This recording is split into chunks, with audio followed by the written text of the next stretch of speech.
So it's so great to be able to compare notes. And it's interesting because I'm, early 60-something. You're, what, 28? 29. Just turned 29. 29 and fine. Now, there's for a starter. You're 20. How old were you when you were diagnosed? 28. 28. And that's not at a time where you would be thinking that you should even have a thought in the world about getting cancer. No. Now, your grandmothers did have cancer, but late, like in their 80s. When almost you're expected to get it. And I was always aware of that. I always had, an internal fear of, I feel like I'm going to be somebody who has to deal with this at some point in my life because my grandmothers and my grandfathers, all four of my grandparents, all passed away from cancer. But I did not expect it you kind of think, oh, I'll get it when I'm in my 60s, 70s, and at that point they'll probably be on how to cure it. It'll be fine. Everything's going to be great. So how did you find it? I was on a ski trip with some of my best friends and my husband, and we had, just cooked dinner and played some games, and we were going to bed, and I'll never forget because we got stuck with the air mattress that night, and I was putting on my sports bra, and for whatever reason, just happened to put my hand right in the right spot at the right time, and I felt kind of a weird lump on the outside of my left breast, and I kind of fixated on it a minute because I'm very, very in touch with my own body. I know every bump, every bruise. So you'd been doing self-breast exams for some time? So you knew you're normal? Yes, not so much self-breast exams. It's just more of, you could compare it to a lot of things. It's like all of a sudden you touch your face and you're like, oh, what's that? That wasn't there yesterday. Like you just have to be in touch with your normal everything. But I wouldn't say I was doing self-breast exams, but I was constantly aware of what was going on. Did you say anything to your husband? I did, and he told me I was nuts, very kindly. Like, oh no, like it's probably nothing, don't worry about it, because he knows I'm the type that I'll think about it a lot. And I thought he's probably right. Who knows, maybe it's my cycle is coming on. It could be all sorts of things. So it's kind of like, all right, let me just enjoy the weekend, and there's nothing I can do about it on Saturday night, so try to put it out of my mind until Monday when I can call my OBGYN. So I got back and called her, and she was same thing, like, I'm sure it's nothing, you're so young, and I'm sure it's fine, but she's wonderful to me and was like, don't even waste your time coming in. I'll just send you to get an ultrasound so you can have, peace of mind. An ultrasound? An ultrasound. So I went to have an ultrasound, and they looked at it and they could tell right away that it wasn't a cyst because of the color of how it showed in the imaging. And they said it's more than likely a fibroid adenoma, which are benign and very common in young women. And then the other thing is you start telling people, I told a couple of the women I work with, I have this lump, and everyone has a story. Everyone has, I had the same thing, don't worry about it, it's nothing. Everybody tells you that because they're just trying to make you feel better. And because at 28, it seems like such a crazy thing. Crazy that would be that.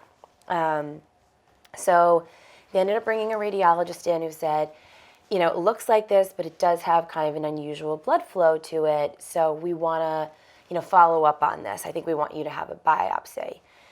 And at first, I still wasn't really concerned about it. I was kind of like, well, this is just normal protocol of what they're going to do. And, no one called me to get a biopsy, and I'm waiting. And I finally called my OBGYN and said, I haven't heard from anybody. And she said, oh, I don't know what the communication issue is, but they actually want you to go see a breast specialist first. So I made an appointment. It took me a little bit, but I got in to see my breast specialist, who also looked at the imaging and said, look, I've looked at this a lot, and it doesn't look like cancer. When you're looking at an ultrasound, I forget if it's either cancer is wider or it's a little bit more jagged. This looked much more smooth and kind of like we called it the jelly bean. And she said, look, you really can't be too careful with this kind of thing. Again, you're so young. I'm sure it's nothing. You have some options here. We could do a regular biopsy. You could just choose to remove the whole thing, and or we could do nothing if that's what you'd like to do. But that's not what I advise on doing.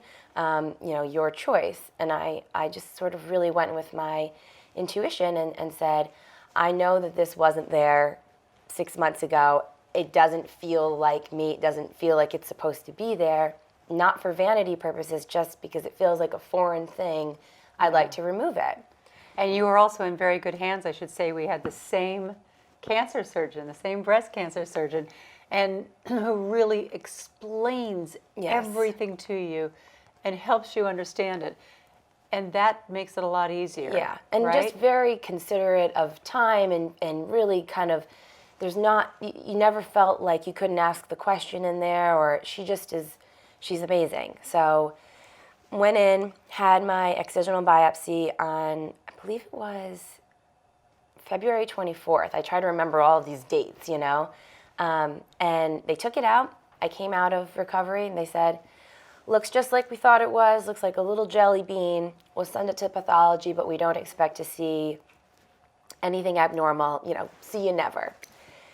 So I'll never forget, I was trying to start running a lot and I was having hip pain. And I was at another doctor's office getting an x-ray on my hip just to make sure nothing was going on there. And my surgeon called me and said, I'm so sorry and I don't know how to tell you this, but it's cancer. And it just, you know, everything is just, you know, your mind is blown. Yeah. And I'm sitting there in the little shorts to get an x-ray like, I have to go right now. Oh, gosh. So, you know, it's just your whole world can change in an instant.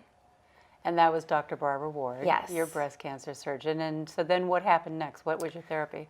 So everything kind of happened very quickly. So we had to wait a few days for the pathology to determine what it was.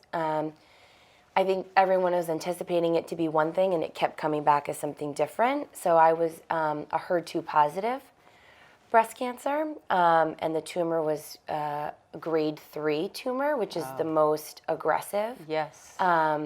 So Thank God, stage 1. yes, Thank so God you caught this early. right, which we had to go back, and so we sort of accidentally took this tumor out. So I had to go back and do a lumpectomy to see, gosh, is there anything else? Do an MRI, do the normal course of, you know, we kind of did things backwards.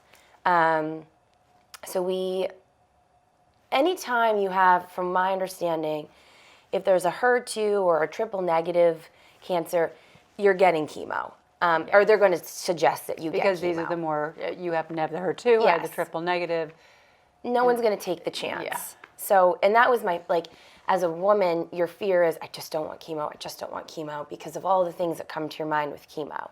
And then I was told, you're likely going to have chemo. And then, you know, there were people that were calling saying, let me know when you want to talk about fertility. I'm thinking, what are they talking about? I don't understand, because there's all these different things that are coming at you all at once. And But you were 28 years old. Yep. Newly married. Yeah.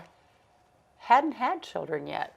So what did they tell you? I mean, these obviously had to be concerns of Yeah. yours when you started really understanding. And I didn't understand. I was like, what does chemo have to do with, I didn't understand. And then it was explained to me that there's a percentage of a chance that you could, you know, permanently shut down your ovaries and you won't be able to make, you know, make eggs again, or be able to have your own children. So, you know, I knew that because I was lucky enough that I didn't have any lymph node involvement, that my chemo was going to be maybe not as, you know, the aggressive. Yeah, but it's Murphy's Law. If you don't do that, then you're not going to necessarily be happy with the result that could come from it. Yeah.